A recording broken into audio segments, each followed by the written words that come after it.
Medical experts under the umbrella body Uganda Medical Association yesterday urged the government to impose a lockdown in Kampala to curb the further spread of the deadly Ebola virus. Speaking to BTM television today, Dr. Samuel Oledo, the association president, expressed fear, warning that the worst is yet to happen if nothing is done by the government in the shortest time possible to contain the spread of the viral disease.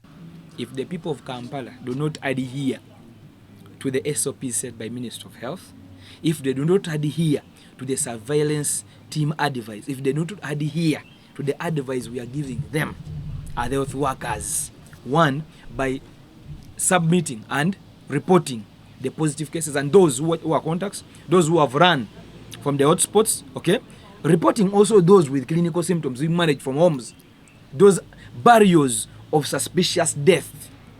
People are burying their own, yet people have died suspiciously.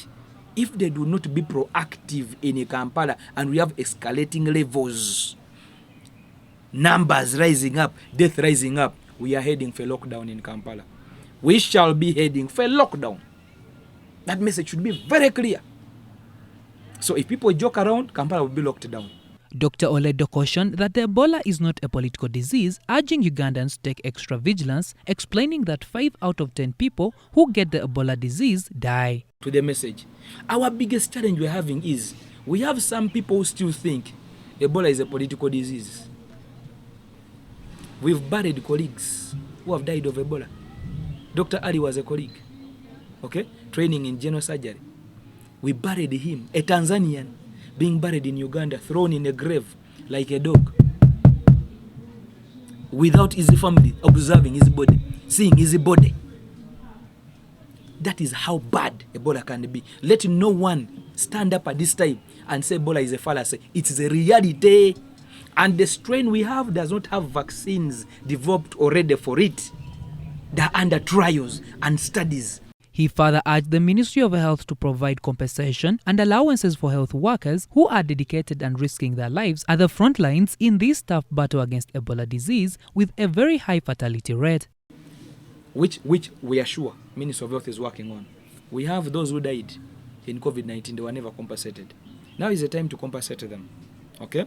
We have those who are not paid their allowances in COVID-19. Now is the time to pay them.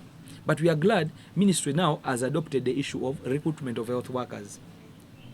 Now is the time of the parliament, the parliamentarians, to come out strong and support the budget of Ministry of Health in terms of recruitment, allowances, and then support of the facilities with consumables which are needed to fight this. So now is a collective effort. At least 2 health workers of the 8 that contracted the viral disease died. According to Dr. Oledo, antiviral therapeutics for the treatment of Ebola are expensive, revealing that a single virus goes for about 240,000 shillings. He, however, commended the government for treating the health workers who have contracted Ebola and urged Ugandans to support the medics in fighting this disease by playing their part. So this is my message to all Ugandans. Let's join hands. Let's fight Ebola together. Let's don't say Ebola is for the guys in Ministry of Health, Ebola is for the guys in Uganda Medical Association. Let's join our forces. Let's fight irrespective of your walk of life. Whether you support who, this is not a political disease. Okay? This is not a religious affiliated disease that Christians are fighting. No! Let's join our forces. Let's fight Ebola together. The longer we delay, we shall end up worse than Sierra Leone.